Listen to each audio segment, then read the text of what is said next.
semesta alam, Tuhan yang maha besar. Terima kasih Tuhan, Kau melindungi aku. Maha suci bagimu, Kau maha yang sempurna. Beri petunjuk-Mu Tuhan.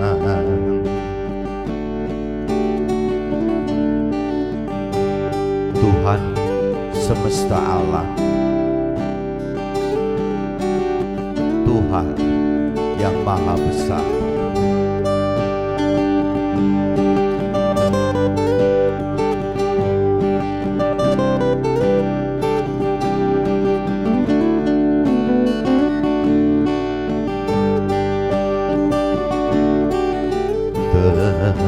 Terima kasih Tuhan, Kau melindungi aku. Segala puji bagimu, aku ini milik-Mu. Maha suci bagimu, Kau maha yang sempurna. Beri petunjuk-Mu Tuhan.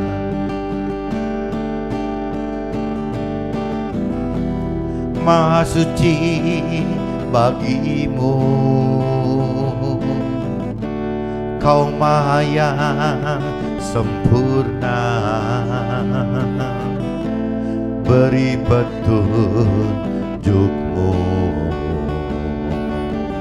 Tuhan.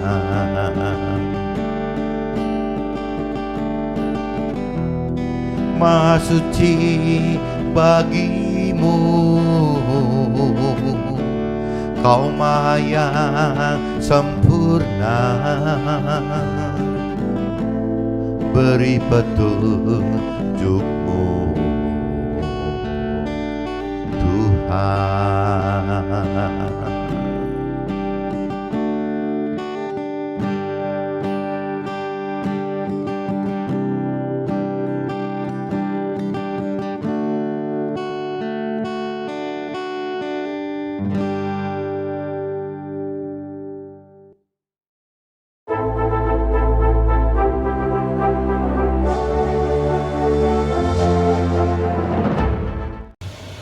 Jumpa kembali di MDT Journey Inspiration of Life. Pagi ini saya coba mau sharingkan teman-teman dengan temanya itu kesalahan kita dicoba melalui kesulitan dan rintangan hidup demi penyempurnaan karakter kita sendiri teman-teman.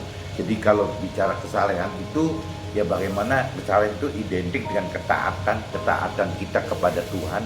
Nah ini saya coba ceritakan dalam dua kejadian teman-teman. Satu di kitab Perjanjian Baru, cerita tentang Yesus, bagaimana ketaatan Yesus terhadap Tuhan Allah, dan juga bagaimana di Perjanjian Lama, kitab Perjanjian Lama, kisah seorang Ayub juga sama teman-teman. Bagaimana ketaatan seorang Ayub, kesalahan seorang Ayub terhadap Tuhan Allah Bapa. Nah ini di sini jadi akan ada perbandingan teman-teman. Apa sih bedanya cerita Yesus dengan cerita Ayub gitu? Satu ada di kitab Perjanjian Baru dan satu ada di kitab Perjanjian Lama. Nah, apa dampak untuk kita gitu? Kita sebagai pelaku firman, teman-teman. Nah, ini yang saya coba mengupas teman-teman. Di sini saya awali teman-teman dengan kitab Lukas. Kitab Lukas pasal 22 ayatnya 39 sampai 46. Coba kita baca teman-teman. Jadi waktu Yesus mengalami satu hari sebelum disalib gitu. Jadi Yesus di Taman Getsemani, dia berdoa dan ya memang ketakutan. Saya rasa juga Ayub juga sama juga mengalami hal yang sama.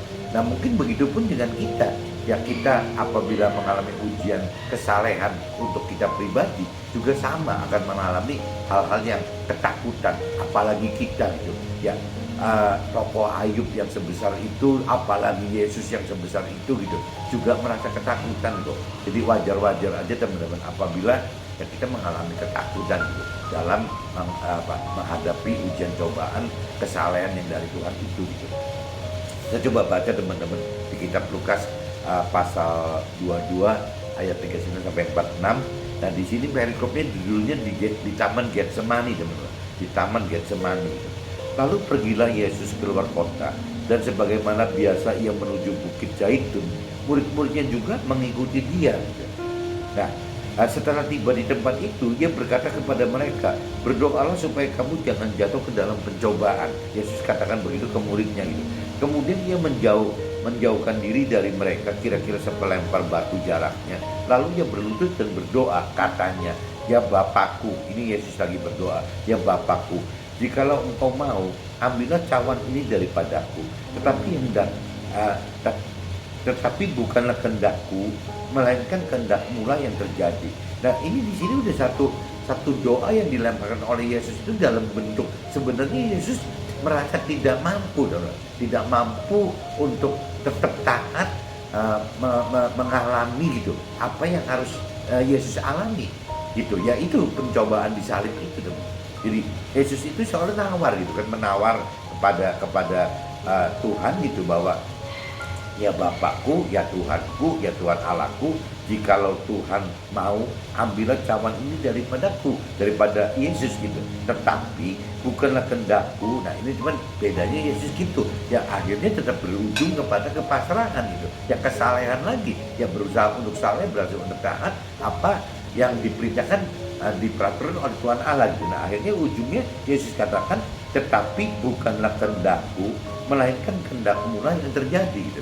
Jadi Tuhan Yesus balikan lagi, ya terserah Tuhan Allah gitu. Kalau memang bisa menghindar, ya Yesus lebih bisa milih menghindar. Tapi kalau tidak bisa menghindar, ya tidak apa-apa. Yesus akan hadapi ujian cobaan untuk bukti ketaatan, bukti kesalehan Yesus terhadap Tuhan Allah gitu.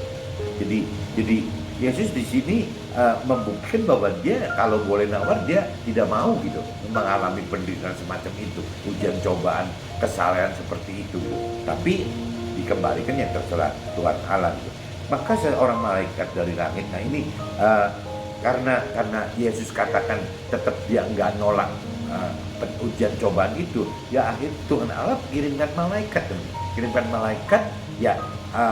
Waktu itu ya bisa berupa malaikat, bisa juga kalau bicara dari versi sekarang bisa juga Roh Kudus kan, Roh Tuhan yang ada di dalam Yesus gitu, yang memberi kekuatan. Nah, di sini dikatakan maka seorang malaikat dari langit menampakkan diri kepadanya untuk memberi kekuatan kepadanya, jadi kepada Yesus gitu. Nah, ini bisa bentuknya malaikat, bisa juga bentuknya Roh Tuhan di dalam kita, atau Roh Kudus, atau mungkin bagi muslimnya Nur gitu yang ada dalam kita, atau di agama lain saya kurang ngerti namanya apa gitu ya, Roh Tuhan itu gitu. Nah, ini saya lanjut ke ayat 4-nya. Ia sangat ketakutan dan makin bersungguh-sungguh berdoa. Peluhnya menjadi seperti titik darah yang bertetesan ke tanah gitu. Nah, ia di sini Yesus, teman-teman. Jadi Yesus itu juga ketakutan, teman-teman. Saya pikir yang tadi saya katakan dari awal, bukan cuma Yesus ketakutan aja, Ayub pun saya rasa juga ketakutan. Kita pun gitu, apabila mengalami ujian cobaan soal kesalehan kita, rasanya kita wajar-wajar aja ketakutan, teman. Kalau tidak takut malah tidak wajar gitu, malah aneh. Jadi selevel Yesus aja masih ketakutan gitu. Bahkan katanya di sini yang namanya apa? Ia sangat ketakutan dan makin bersungguh-sungguh berdoa. Peluhnya menjadi seperti titik darah yang bertetesan ke tanah gitu. Jadi ya ini kalau cerita peluhnya peluhnya seperti ini, seperti titik darah yang bertetesan ke tanah. Ada yang diasumsikan iya seperti karena saking stresnya sehingga pembuluh darahnya pecah. Ada yang artikan begitu. Tapi juga ada yang mengartikan maksudnya peluhnya segede tetesan darah itu ya seperti peluhnya sampai menetes kelihatan, butiran peluhnya tuh sampai kelihatan tuh, seperti butiran air hujan. Ada dua asumsi, jadi bisa dengan asumsi seolah darahnya peredaran pembuluh darahnya pecah saking stresnya, atau ya peluhnya segede butiran kayak air hujan itu dong. Kalau saya lebih asumsikan seperti butiran air hujan, jadi saking stresnya ya akhirnya seperti itu dong. Ya sama aja kita waktu olahraga juga sama dong. Kalau kita terlalu capek dan jantungnya terlalu keras, pembuluh darahnya bekerja kan peluhnya gede-gede, nggak cuma rembes basah aja gitu, tapi kayak butiran gitu. Saya pikir seperti itu gitu. Lalu Yesus bangkit dari doanya dan kembali kepada murid-muridnya, tetapi ia mendapati mereka sedang tidur karena duka cita. Jadi kalau cerita lagi stres, murid-muridnya malah lagi pada tidur gitu. Katanya kepada mereka, mengapa kamu tidur? Bangunlah dan berdoalah supaya kamu jangan jatuh ke dalam pencobaan gitu.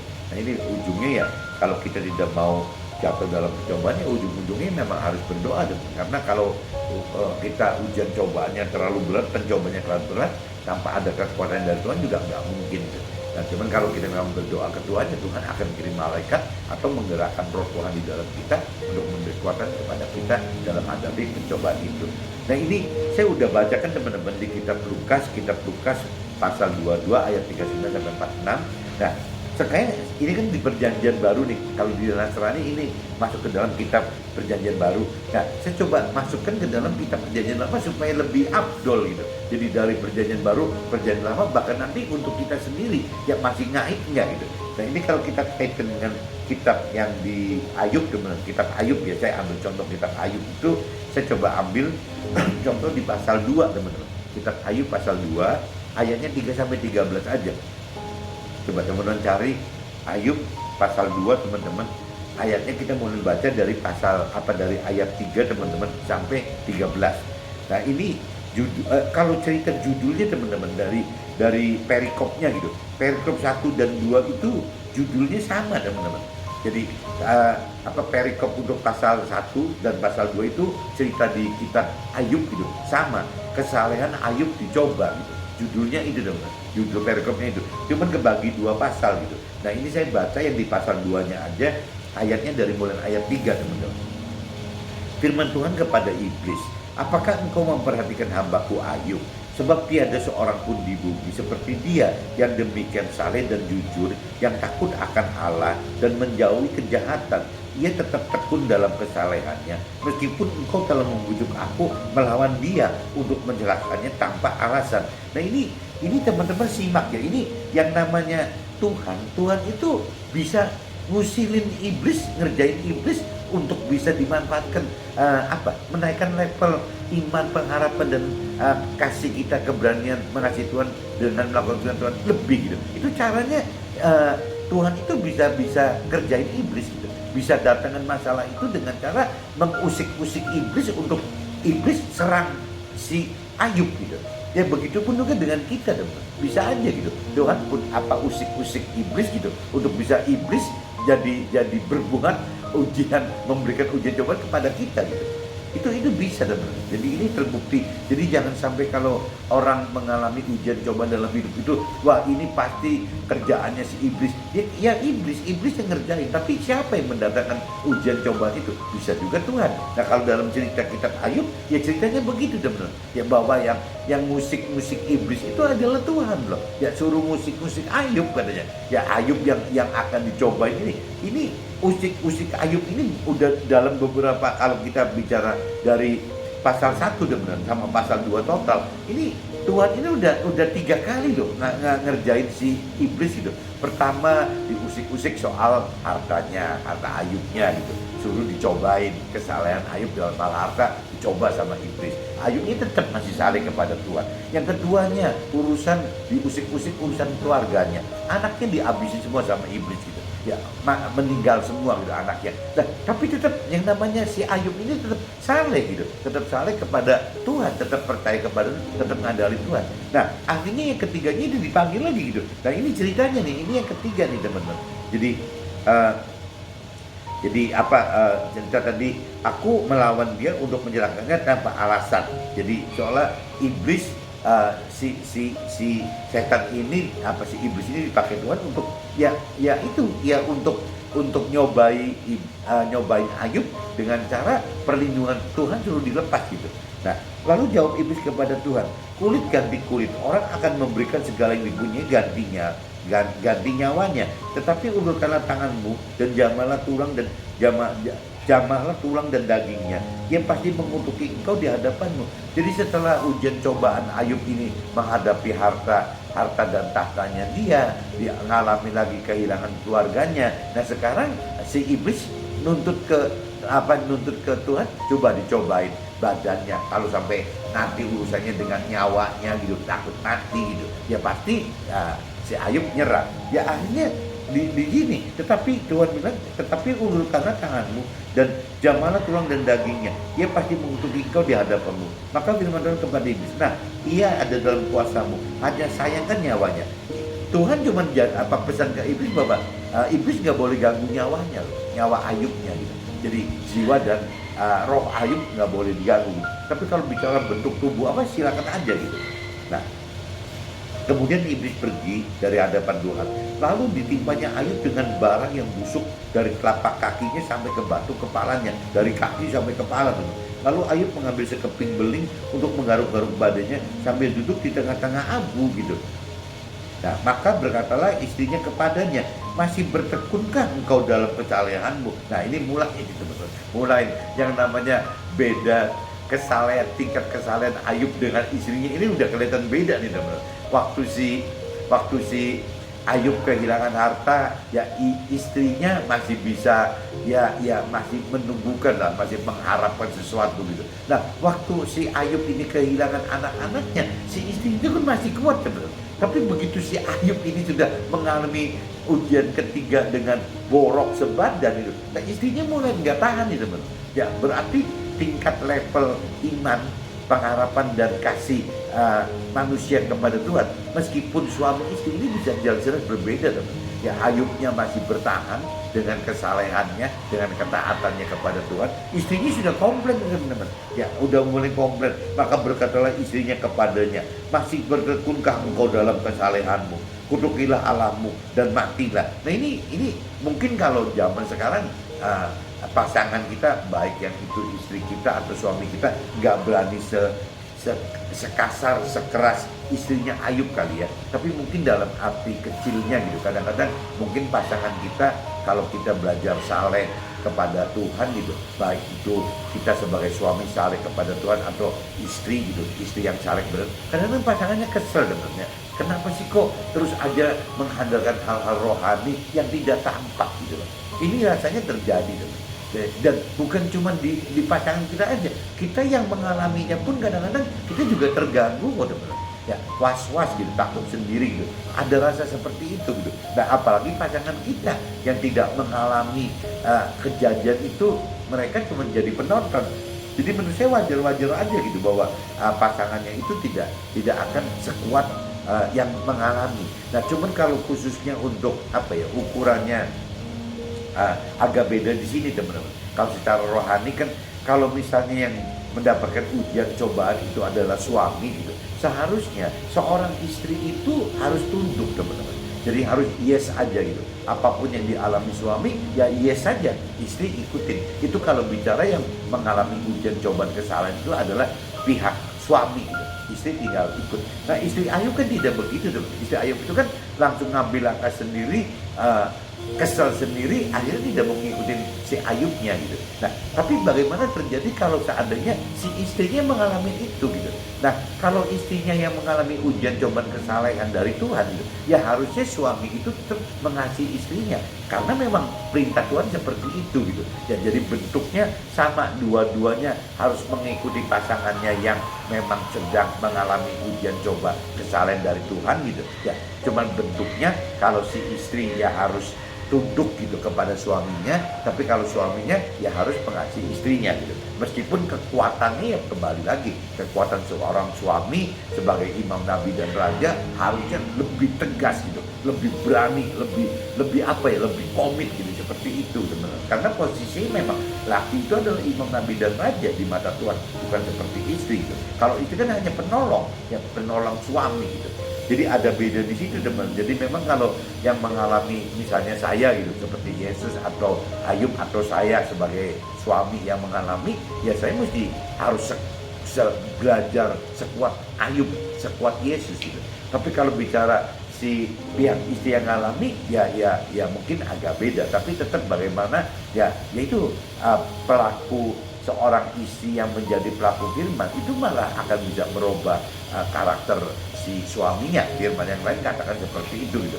Jadi suaminya meskipun belum mengenal firman Tuhan gitu, atau apa ya masih setengah-setengah gitu ya, oleh perlakuan istrinya suaminya juga harus diselamatkan. Ya paling istri bisanya seperti itu teman-teman.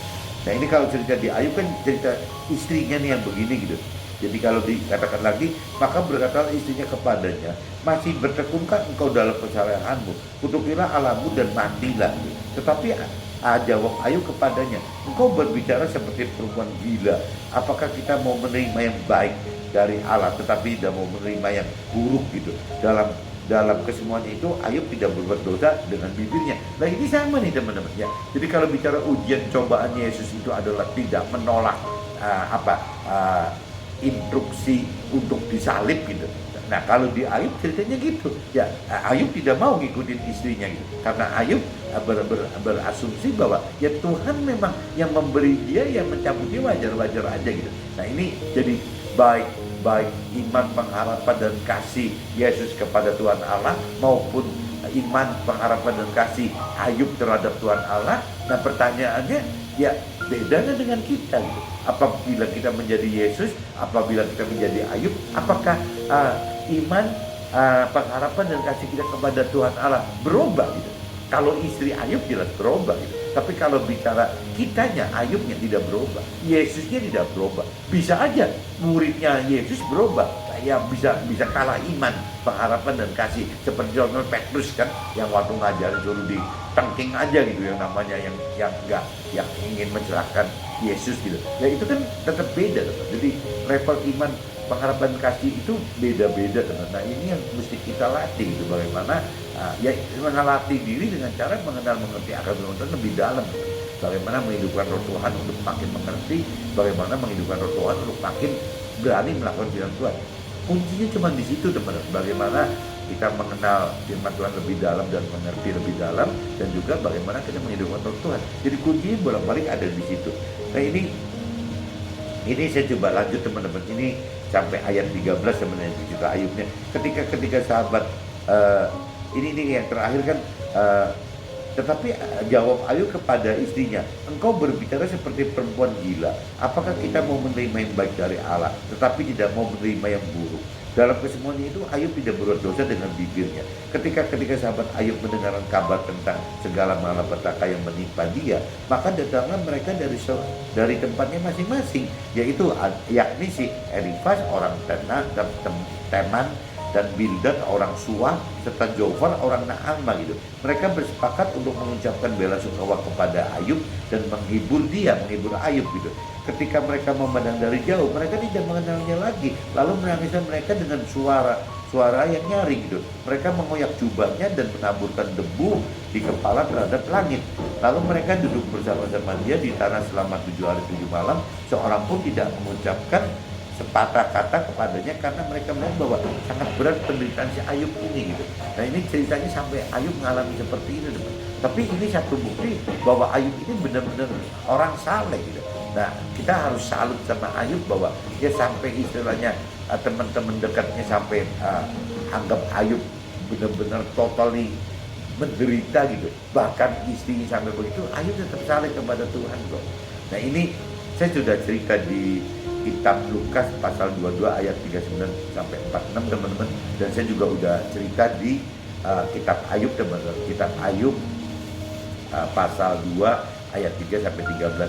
Nggak jauh-jauh tentang kesalehan aja, dan kesalehan Ayub gitu, dan juga kesalehan Yesus. Nah ini saya coba masuk ke ke draftnya saya, ya kita bicara apa sih gitu yang terkait dengan kesalehan kita gitu. Ini saya coba bacakan teman-teman dari draft ini. Judulnya kembali lagi, kesalehan kita dicoba melalui kesulitan dan rintangan hidup demi demi penyempurnaan karakter kita. Dan sebenarnya ujian cobaan itu ya untuk penyempurnaan karakter kita gitu.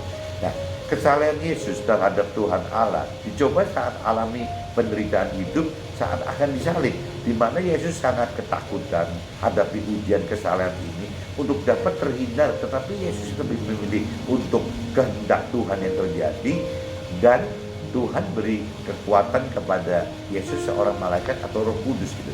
Jadi ini udah kemenangan kesalehan Yesus udah terbukti gitu. Meskipun dalam firman dikatakan bukan Yesus tidak takut, Yesus mengalami ketakutan jelas gitu. Tapi Yesus akhirnya dimenangkan karena dia serahkan kembali, ya sudahlah, apa yang Tuhan anggap baik yaitu terjadi pada Yesus itu. Jadi Yesus dalam ujian kesalehan itu dimenangkan, teman-teman. Nah, begitupun juga kalau saya tadi ini cerita perjanjian baru gitu, kita perjanjian baru. Nah, sekarang saya coba ajak masuk dalam kita perjanjian lama.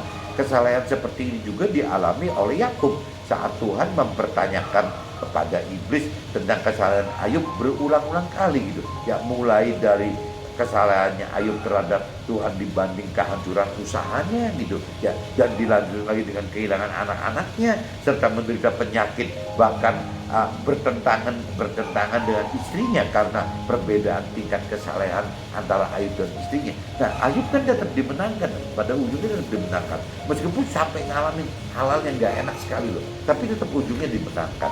Bahkan di cerita di sini karena istrinya kalah kesalehannya, gagal kesalehan, ada asumsi juga gitu dari mentor-mentor rohani bahwa akhirnya istrinya itu meninggalkan Ayub gitu. Meninggalkan Ayub saya tidak ngerti, cuman katanya istrinya jadi Ayub itu mendapat istri baru. Nah, kenapa orang asumsikan ini istri baru bukan istri lama itu? Karena anaknya Ayub dari istri baru ini jadi banyak lagi, dan juga yang namanya anak-anaknya katanya yang perempuan itu cantik-cantik sekali, bagus-bagus sekali, cantik-cantik. Nah, ya kalau kita cerita begini berarti kan di cerita yang lama kan nggak diceritakan anaknya Ayub yang perempuan itu cantik-cantik, ya mungkin biasa-biasa aja. Nah, orang timbul asumsi gitu, ada yang asumsikan bahwa ya berarti si Ayub ini sama Tuhan dikasih istri baru gitu. Akhirnya jadi ya membina kehidupan yang baru, dia lebih damai, sejahtera, lebih senang, lebih bahagia, lebih kaya, katanya double daripada kekayaan yang dulu gitu. Ya ceritanya begitu, mendapatkan harta tahta yang hilang jadi kembali double, yang mendapatkan anak-anak yang meninggal itu jadi lahir baru gitu, anak-anak baru lagi gitu, lebih cantik, lebih pintar, lebih baik, lebih saleh, lebih segala macam gitu. Ceritanya seperti itu, teman. Tapi detailnya sih belum ada di firman mana, saya nggak ngerti. Cuma ini cerita dari input mentor rohani aja, cerita seperti itu. Kesalehan hanya dapat diuji melalui kesulitan dan rintangan kehidupan, yang mana ujian ini adalah alat Tuhan untuk persiapkan kita menuai janji-janji Tuhan yang lebih besar dengan membentuk karakter rohani kita makin jadi serupa Yesus gitu, atau serupa firman Tuhan gitu, dan makin sempurna seperti Tuhan Allah gitu. Ya kita jangan bayangin kalau kita harus seperti Tuhan Allah, maksudnya target kesempurnaan kita itu adalah kesempurnaan Tuhan Allah, tapi target kita kan pasti nggak nyampe kan, tapi ya kita harus maksimal gitu. Jadi targetnya adalah target kesempurnaan Tuhan Allah, serupa dengan Yesus atau serupa dengan firman Tuhan. Jadi kalau kita pengen tahu apa sih serupa dengan Yesus, ya kita harus mengerti akan firman Tuhan, yaitu supaya kita bisa seperti firman Tuhan gitu, serupa firman Tuhan. Nah, apa sih yang mesti sempurna seperti Tuhan Allah? Ya kita juga harus mengerti akan firman Tuhan, bahwa apa sih kesempurnaan Tuhan Allah gitu. Nah, ini jadi dua-duanya harus kita lebih dalam mengerti firman Tuhan, teman-teman, untuk bisa mengenal firman Tuhan, dan juga harus mampu mengerti firman Tuhan dari persepsi Tuhan gitu, dari pikiran perasaan kehendak Tuhan. Ya berarti harus hidupkan roh Tuhan gitu untuk dapat mengerti firman Tuhan. Begitupun juga untuk melakukan firman Tuhan, teman-teman. Kalau tidak menghidupkan roh Tuhan, kita tidak akan mampu melakukan firman Tuhan. Berarti kita juga harus menghidupkan roh Tuhan untuk mampu melakukan firman Tuhan. Nah, disimpulkan semua berarti kita butuh firman Tuhan, ya kita juga butuh roh Tuhan gitu, supaya kita dapat dua-duanya sehingga bisa masuk ke dalam rancangan dan kehendak Tuhan. Nah, ini di note saya seperti itu. Nah, berlanjut lagi, ujian kesalehan tersebut juga terjadi dalam kehidupan kita jika kita tidak menolak, oleh karena kita mengenal dan mengerti serta melakukan firman Tuhan, dan kita tetap pilih untuk hidup dengan dengan saleh gitu, dengan tetap beriman dan berpengharapan serta berani hidup melakukan firman Tuhan sebagai bentuk kasih kita kepada Tuhan secara nyata. Nah ini kembali lagi teman-teman, kalau kita sudah mengenal mengerti akan firman Tuhan, kita akan kesalahan itu tidak mudah untuk kita hindari, seperti contohnya istrinya Ayub tadi gitu. Kalau istrinya Ayub karena pendalaman pengenalan pengertian firman yang kurang maksimal, akhirnya dia tidak ngerti gitu maksud Tuhan, apa gunanya kita mengalami ujian cobaan itu tidak ngerti. Seharusnya kita zaman sekarang yang sudah punya kitab suci harusnya lebih dimudahkan dibanding Ayub, istrinya Ayub gitu. Lebih susah kalau istrinya Ayub dan Ayub itu lebih susah karena tidak ada panduan kitab suci yang nyata dan tidak ada cerita-cerita tokoh-tokohnya gitu. Tapi kalau zaman kita ada kitab suci, kita jadi tahu gitu ya, bahwa ada tokoh Ayub, ada tokoh istrinya Ayub, ada tokoh Nabi Ibrahim gitu, ada yang namanya ada Sarah istrinya, ada cerita Daud gitu dengan Batseba, ada cerita Daud dengan si Mikal anaknya Saul gitu. Ya itu banyak sekali teman-teman, banyak sekali cerita-cerita yang bisa jadi kita panutan gitu. Jadi apa sih yang kalau kita pegang seperti Ayub jadinya apa? Kalau seorang istri nanti menjadi seperti istri Ayub, konsekuensinya apa? Ya kalau misalnya seorang istri seperti Sarah, ya apa yang didapat apa? Kalau seorang istri seperti Batseba gitu, ya meskipun diawali dengan perselingkuhan, tapi ujungnya apa? Ya kalau diawali dengan seperti ceritanya si Mikal, istri Daud yang dari anaknya Saul gitu, ya itu apa ujungnya? Nah kita udah tahu semua teman-teman. Tinggal masalahnya kita berani nggak tetap melakukan apa yang sudah diceritakan di dalam kitab suci kita gitu. Nah ini mestinya kalau menurut saya kita lebih ringan teman, lebih ringan dibanding cerita Ayub atau istrinya gitu. Nah tinggal ya kembali lagi, kita ringan kalau kita mengerti secara dalam akan firman Tuhan. Ya kita mampu mengerti dan mampu melakukan firman Tuhan. Tapi kalau kita tidak mengerti firman Tuhan, kita cuma sekedar berkeyakinan bahwa kita percaya Tuhan tidak dasarnya dari firman Tuhan, kita mengenal Tuhan tidak dengan dasar firman Tuhan, akan jadi repot gitu. Akhirnya ya cuma ala kadarnya, yaitu orang keyakinan itu. Bahkan saya katakan berulang kali, orang keyakinan itu lebih konyol gitu, lebih beresiko dibanding orang yang lebih baik belum atau tidak mengenal Tuhan saat ini gitu. Tapi ya satu saat harus mencari Tuhan untuk bisa mengerti secara benar gitu. Mencari Tuhan, mengenal dan mengerti Tuhan secara benar. Itu begitu teman. Jadi saya cuma ingatkan, berbahagialah, bersyukurlah kita itu lebih baik daripada zamannya Ayub atau istrinya Ayub gitu. Nah tinggal kita pilih mau seperti Ayub atau istrinya Ayub, itu laki perempuan sama aja. Cuma tadi saya katakan kalau yang secara rohani ya mestinya laki harus berani teman, karena laki itu adalah imam, nabi dan raja gitu. Dia itu harus menanggung resiko keluarganya gitu. Ya memang seperti itu. Karena apa? Tugasnya secara rohani imam, nabi dan raja. Jadi harus memang ya pengen istrinya tunduk nggak tunduk, ya tetap dia harus jalan. Itu sebagai seorang suami. Kalau seorang istri kan beda teman. Bagaimana caranya? Ya apa sih, istri itu harus tunduk. Tapi kalau cerita istri yang soleh itu, ya mungkin suaminya yang harus dengan prinsip mengasihi itu ya, bagaimana mengasihi istrinya. Kesalahan Yesus bersifat pribadi, tapi kesalahan Ayub terkait dua pribadi, Ayub dan istrinya. Sedangkan dari sisi Tuhan, semua orang yang hanya dilihat secara pribadi, maka istri atau suami termasuk ujian tingkat kesalahan kita gitu. Nah ini kalau saya bandingkan, karena kalau cerita tadi kesalahan Yesus itu kan sifatnya cuma pribadi Yesus gitu, Yesus dengan Tuhan Allah. Tapi kalau bicara kesalahan si Ayub, kan Ayub nggak sendirian gitu, karena ada istrinya gitu. Maksud saya begitu. Tapi pada akhirnya teman-teman, Tuhan itu tidak terlalu melihat Ayub ada istrinya gitu, karena di mata Tuhan ya manusia itu sifatnya pribadi gitu. Pengen Yesus ya bicara Yesus dengan Tuhan Allah pribadi. Pengen si Ayub ya Ayub dengan pribadinya Tuhan. Ayub pribadi dengan pribadi Tuhan. Istrinya Ayub juga sama dengan istrinya Ayub dengan pribadi Tuhan. Jadi jangan sampai Ayub berargumentasi ke Tuhan bahwa saya pengen saleh ke Tuhan, tapi saya terbentur karena istri saya. Nah itu namanya tidak saleh, teman-teman. Nah banyak orang dunia yang berhenti di situ, teman-teman, dengan excuse karena aduh nanti kalau saya tetap saleh nanti gimana, ribut seperti Ayub dengan istrinya itu gitu. Begitupun yang pasangan yang kalau yang mengalami ujian kesalahan itu istri juga akan mikir begitu. Nanti gimana kalau sampai ribut sama suaminya gitu. Tapi saya ingatkan lagi pagi ini bahwa yang urusan rohani Tuhan itu ya Tuhan yang penting tahu isi hati kita. Ya kita mau totally buat Tuhan enggak gitu. Tidak dengan argumentasi istri kita atau suami kita gitu. Ya kalau memang kita tetap bertekad berdoa untuk tetap kita saleh, ya kembali lagi ke firman yang tadi awal, Tuhan akan kirim malaikat untuk memberikan kekuatan untuk kita menghadapi ujian cobaan kesalehan ini, teman-teman. Jadi bukan kita istilahnya dengan menarik mundur, excuse seolah-olah nanti gimana dengan istri kita, nanti bagaimana dengan suami kita. Tapi kita nggak boleh excuse begitu, kita lanjut terus, kita berdoa terus. Nah akhirnya Tuhan yang akan kirim malaikat itu, teman, yang bisa bentuknya malaikat, bisa bentuknya juga ya orang, semua apa aja kan Tuhan bisa pakai gitu. Ya pengen ada orang yang ngomongin atau mungkin Roh Kudus yang bekerja langsung di dalam kita. Ya intinya ya itu ada penolongan dari Tuhan selama kita memohon, berdoa, tetap percaya untuk tetap saleh gitu.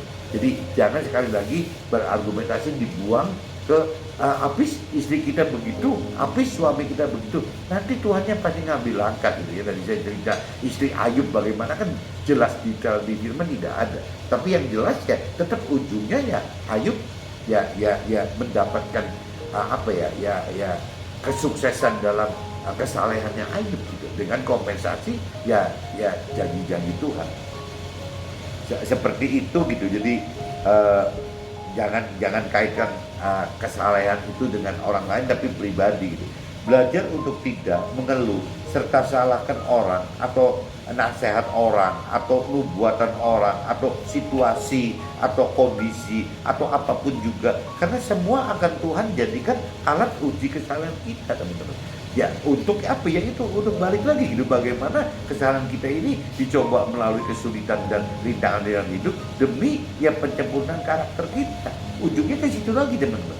Jadi bagaimana caranya gitu, yang namanya kalau disimpulkan kesulitan dan rintangan itu semua gitu dalam bentuk segala macam itu, ya semua itu akan menjadikan alat untuk ujian cobaan kesalahan kita. Ya waktu kita mendapatkan lolos ujian kesalahan kita, ya pasti karakter kita dirubah. Nah waktu karakter kita dirubah, ya harusnya ujung-ujungnya, teman-teman, berkat rohani dan duniawi itu akan lebih maksimal bagi kita gitu. Karena kita akan lebih masuk ke dalam rancangan kehendak Tuhan yang berikutnya, sebagai orang yang bukan cuma melakukan firman secara pribadi menjadi warga sorga di sorga gitu, tapi Tuhan pengen menjadikan kita mengajarkan atau memberikan firman Tuhan ke sesama agar kita menjadi tim kerajaan sorga yang mengelola warga-warga sorga di dalam surga itu, teman-teman. Oke teman-teman, see you, bye-bye.